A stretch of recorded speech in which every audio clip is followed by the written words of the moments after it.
Welcome back to our podcast, where we talk faith, leadership, and transformation. Today, we're diving into Acts 10, a powerful chapter that redefines what godly inclusion really means. Absolutely. Cornelius and Peter, that whole story just flips the script on everything we think we know about spiritual boundaries. Right? Let's start with Cornelius, a Roman centurion, definitely not your typical candidate for divine favor. Exactly. Yet Acts 10:2 says he's devout, God-fearing, gives generously, and prays continually. That's some serious spiritual discipline. And what blows my mind is that God responds to his prayers with an angelic vision.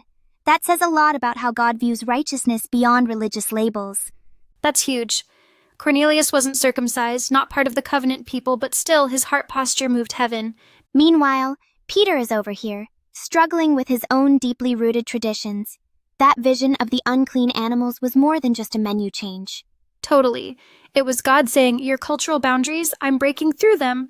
Peter had to unlearn what he thought was holiness. And he obeyed. He actually went to Cornelius's house, which was radical for a Jew in that time. That was leadership. Real leadership. Stepping into discomfort for the sake of truth. And let's talk about what happens next. The Holy Spirit falls on Cornelius and his household before they're even baptized. That's the mic drop moment.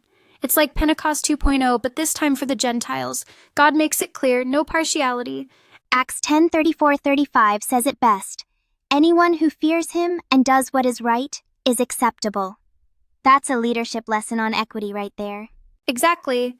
And for modern faith leaders, this isn't just theology. It's a call to action.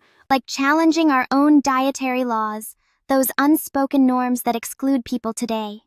Or creating room for outsider perspectives, like Cornelius. Sometimes the most powerful voices are on the margins. And let's not forget risk. Peter risked his reputation by walking into that Gentile home. We need that same courage today. Totally. Whether it's implementing inclusive policies or hosting hard conversations, true unity always comes with a cost. And yet, the payoff is so worth it. Divine reconciliation and a glimpse of the kingdom on earth. That moment Peter says, can anyone withhold water? It's not just about baptism. It's a challenge to every gatekeeper. Yup. It asks us, are you willing to make space for who God has already accepted? So practical step 1, self-reflection. What internal traditions are keeping us from including others? Step 2, equity audits. Invite an outside eye to check if your leadership space is truly inclusive. And step 3, gospel-centered diversity. Celebrate the mosaic of cultures and spiritual expressions in your community.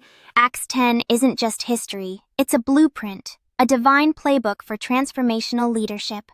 So the real question is, will we follow Peter's journey from resistance to radical inclusion?